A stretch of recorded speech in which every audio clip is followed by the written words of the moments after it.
Many of the surface brushes are rather simplistic in terms of the number of options available, but the Flatten Brush is not one of those. It has quite a few different options, and the user really needs to sit down and experiment with this brush because, again, there are so many different variables that can change how it behaves. It wouldn't be sufficient to say it's a trim brush because it does a bit more than that. Let's go ahead and take a look at it here. If I were to leave Don't Lift Edges unchecked, then it's going to essentially press down toward the center, and on the edges, it's going to lift that part of the surface. You can see how it's pushing the geometry around the edges upwards so that it flattens it out, even though it's still trying to adhere, for the most part, to the surface. I can change the normal sampling. When you hover over it, it explains in greater detail what it does. Higher sampling values averages the normals over a wider radius, while lower values averages or flattens over a smaller radius. If I choose Build Up, then it will continue to either eat into the surface, or in some cases it will actually build up away from the surface. One thing you can do is hold down the Control key, and you'll notice how it actually extrudes outwardly. Let's turn spacing on for that.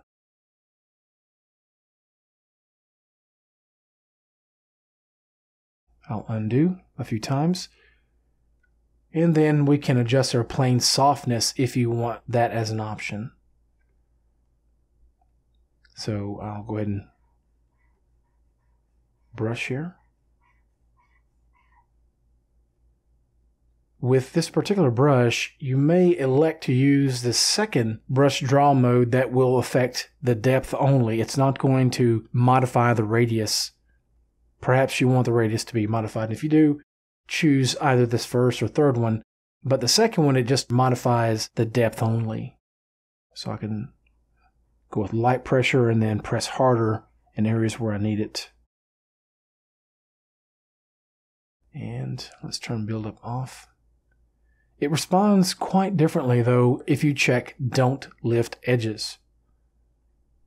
So again, it's not going to build up around the edges of your brush, it's going to essentially scrape. And that's all it's going to do.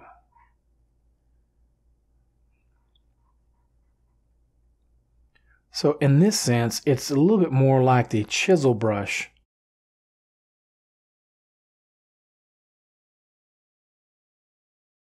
And then your normal sampling does affect your brush somewhat, but not quite as much as when this is unchecked. So, yeah, as I'm pressing down here, I'm getting very little effect.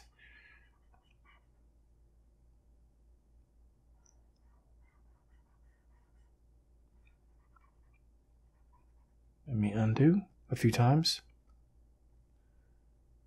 All right, so let's bring that up to 100. That's much more pronounced. When you get a brush setting that you like, go ahead and store it as a preset right away, because you'll probably come up with a few variations worth storing while you experiment with a brush. One of the things you're probably going to want to store is the on-plane functionality. We have already covered it in detail in the Boxwell plane brush video. So rather than elaborating on all the details and different parameters again, I'll just quickly brush through it. You could use the Flatten Brush with this functionality built in. By default, you'll have defined by right mouse button clicking, but you could define it by 3 or 4 points or by a specific plane. Let's stick with the default here, and then the right mouse button action. When you click, this determines what it's going to do with the plane. Is it going to face toward the camera, or is it going to face along the local normals, things like that? Forward direction is the default. This might be the most common one for you because you can always rotate about your model and have it face directly toward the camera. So let's right click, and I can move around, right click there. And when you want to move the plane forward or backwards, you can use your plus or minus key on the number pad. So the plus key will walk it backwards, away from the camera. And then the minus key will bring it closer to the camera. If you want to adjust the amount of increments that it moves with each press of your hotkey, you can adjust that here. Also, if your plane is not visible, you may want to check draw plane size. Okay, so yeah, let's go ahead and brush. I'm going to hit my right bracket key to increase the brush size, and then I can adjust the plane size. Just a quick note about the plane itself. It's just a visual aid and nothing more. It doesn't represent the boundary by which it will cut. Again, it's just for visual purposes only. So let me turn buildup off and turn plane softness to 0.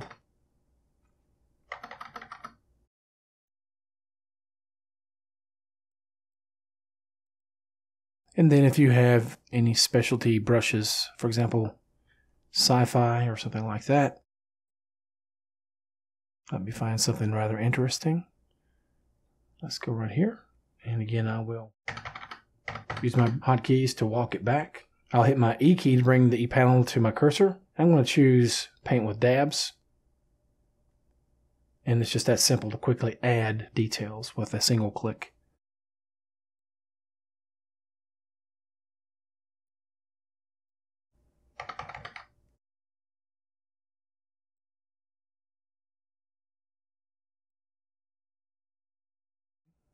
I'll undo a few times here.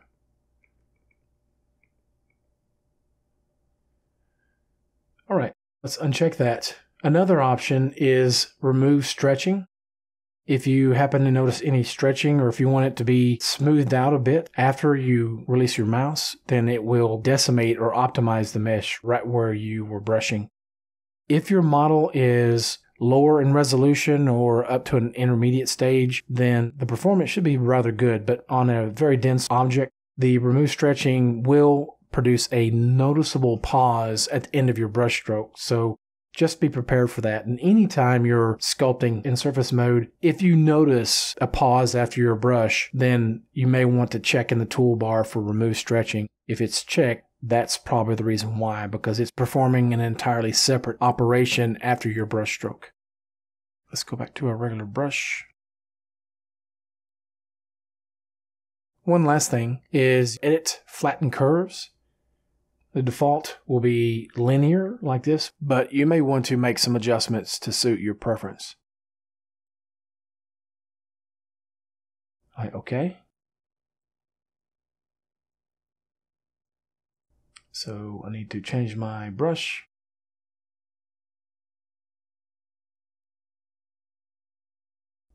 And with that, we will conclude this look at the Flatten Brush. Thank you for watching. We'll see you next time.